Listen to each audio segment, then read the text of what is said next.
Hi friends, അസ്സലാമു അലൈക്കും. Welcome back to Jashi's cook book. Jashi's cook ബുക്കിലേക്ക് എല്ലാവർക്കും സ്വാഗതം. കറിവേപ്പിലയുടെയും വെളിച്ചെണ്ണയുടെയും തേങ്ങാപ്പാലിൻ്റെയൊക്കെ നല്ല ഫ്ലേവറോട് കൂടിയ നാടൻ സ്റ്റൈലിൽ ഉണ്ടാക്കിയെടുത്ത അടിപൊളി ടേസ്റ്റിലുള്ള ഒരു റൈസാണ് ഇന്ന് ഞാൻ നിങ്ങളുമായി ഷെയർ ചെയ്യുന്നത്. ഇത് ഞാൻ ടിന്നിൽ വരുന്ന ട്യൂണ കൊണ്ടാണ് ഉണ്ടാക്കിയെടുക്കുന്നത്. പക്ഷെ നിങ്ങൾക്ക് ഫ്രഷ് ആയിട്ടുള്ള മീൻ വെച്ചിട്ട് സെയിം മെത്തേഡ് ഉണ്ടാക്കിയെടുക്കാം. ചെമ്മീൻ, അയില, മത്തിയൊക്കെ ഈ ഒരു രീതിയിൽ ഉണ്ടാക്കിയെടുത്താൽ നല്ല ടേസ്റ്റ് ആയിരിക്കും. ഫ്രഷ് മീനാണ് എടുക്കുന്നതെങ്കിൽ ഫിഷ് ബിരിയാണി ഉണ്ടാക്കുമ്പോൾ ചെയ്യുന്നത് പോലെ ഒന്ന് ഷാലോ ഫ്രൈ ചെയ്തിട്ട് വേണം മസാലയിലേക്ക് ചേർക്കാൻ.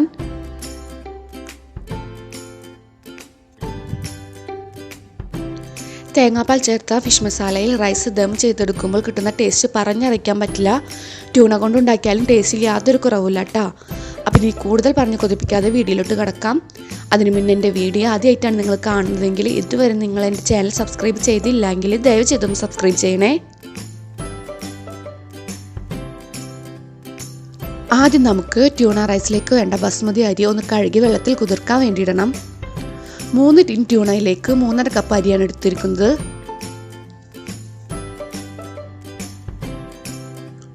അടുത്തതായി നമുക്ക് മസാലയിലേക്കുള്ള തേങ്ങാപ്പാൽ എടുക്കുന്നതിനായിട്ട് 1.5 കപ്പ് തേങ്ങയിലോട്ട് 1 കപ്പ് തിളച്ച വെള്ളം ഒഴിച്ച് വെച്ച് തേങ്ങ നന്നായി കുതിർന്ന് നമ്മൾ ഒഴിച്ച വെള്ളം നന്നായി ചൂടാറിയാൽ അതൊന്ന് അടിച്ചെടുക്കാം. അങ്ങനെ ചെയ്ത് തേങ്ങയിൽ നിന്ന് നല്ല പോലെ പാല് കിട്ടും. ഇനി നമുക്ക് പാൽ പിഴിഞ്ഞെടുക്കാം.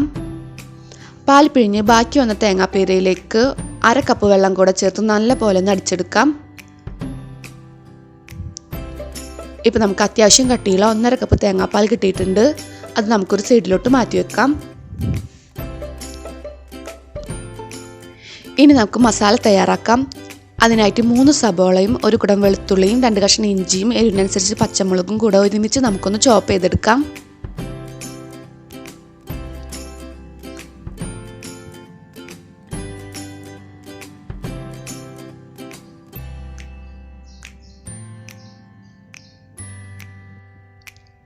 ഇനി ഒരു പാൻ ചൂടാക്കി അതിലേക്ക് വെളിച്ചെണ്ണ ഒഴിച്ച് ചൂടായി വന്നാൽ സബോള, ഇഞ്ചി, വെളുത്തുള്ളി, പച്ചമുളക് ഇവ ചോപ്പ് ചെയ്തതും വേപ്പിലയും കൂടെ ചേർത്ത് നന്നായി ഒന്ന് വഴറ്റിയെടുക്കാം.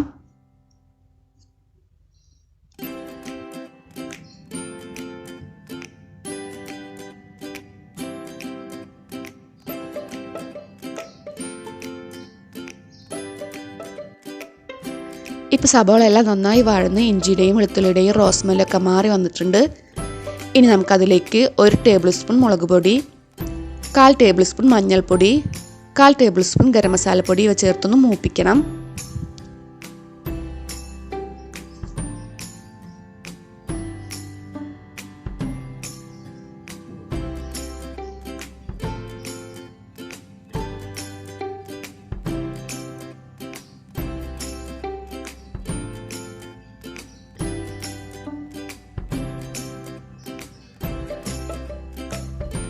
പൊടികൾ നന്നായി മൂത്ത് വന്നാൽ 2 വലിയ തക്കാളി ചോപ്പ് ചെയ്തതും ആവശ്യത്തിന് ഉപ്പും ചേർത്ത് കൊടുക്കാം.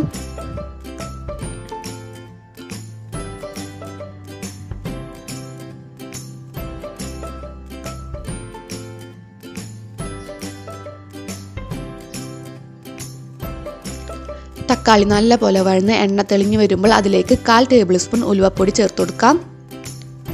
ഉലുവപ്പൊടി മറ്റ് പൊടികൾ ചേർക്കുന്നതിൻ്റെ കൂടെ തന്നെ ചേർക്കാട്ട. ഞാൻ അപ്പം ചേർക്കാൻ വിട്ടുപോയതാണ്. ഇനി അതിലേക്ക് നമ്മൾ എടുത്തു വച്ചിരിക്കുന്ന തേങ്ങാപ്പാലിൽ നിന്ന് 1 കപ്പ് ചേർത്ത് കൊടുക്കാം. ആ പാൽ നമുക്കൊന്ന് വറ്റിച്ചെടുക്കണം.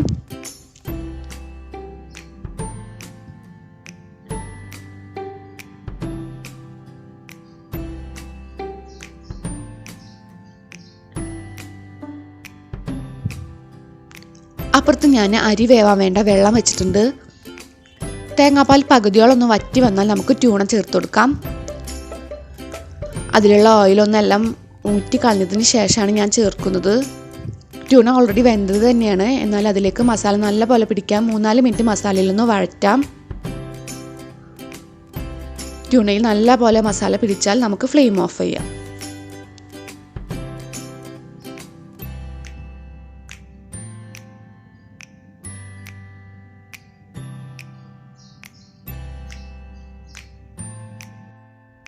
ഇപ്പോൾ വെള്ളം നല്ല പോലെ തിളച്ച് വന്നിട്ടുണ്ട്.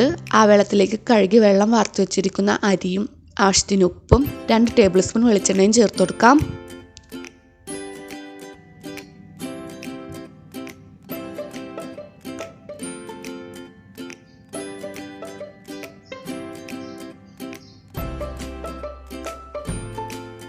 അപ്പുറത്ത് ഞാൻ ദമ്മിടാനുള്ള വലിയ പാത്രം ചൂടാക്കാൻ വെച്ചിട്ടുണ്ട്. അതിലേക്ക് നമ്മൾ തയ്യാറാക്കി വെച്ചിരിക്കുന്ന മസാല ഇട്ട് കൊടുക്കാം.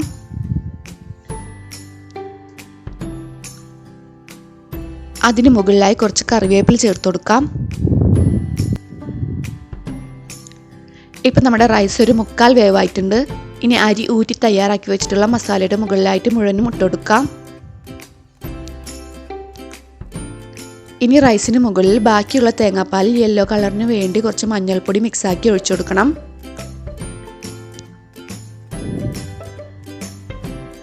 അതിനുശേഷം 1/4 ടേബിൾ സ്പൂൺ ഗരം മസാലപ്പൊടിയും കുറച്ചുകൂടെ കറിവേപ്പിലയും റൈസിന് മുകളിലായിട്ട് ഇട്ട് കൊടുത്ത് മൂടി വെച്ച് ലോ ഫ്ലെയിമിൽ 15 മിനിറ്റ് ദം ചെയ്തെടുക്കാം. 15 മിനിറ്റിന് ശേഷം ഫ്ലെയിം ഓഫാക്കി 10 മിനിറ്റ് കഴിഞ്ഞാൽ മൂടി തുറന്ന അടിയിലുള്ള മസാലയും ചോറും മിക്സാക്കി നമുക്ക് സെർവ് ചെയ്യാം.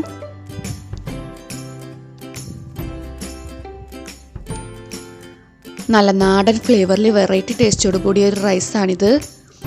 അതിൻ്റെ മസാല മാത്രം തന്നെ നല്ല രുചിയാണ്.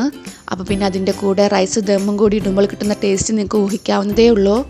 അപ്പോൾ എല്ലാവരും ഒരിക്കലെങ്കിലും ഉണ്ടാക്കി നോക്കുക, എന്നിട്ട് അഭിപ്രായം അറിയിക്കുക. വീഡിയോ ഫ്രണ്ട്സിനും ഫാമിലിക്കും ഒക്കെ ഷെയർ ചെയ്ത് കൊടുക്കാൻ മറക്കരുത്. ഇൻഷാ അല്ലാഹ് അടുത്ത ഈസിയും ടേസ്റ്റിയുമായ റെസിപ്പിയുമായി അടുത്ത വീഡിയോയിലൂടെ കാണുന്നതുവരേക്കും ബായ്, അസ്സലാമു അലൈക്കും.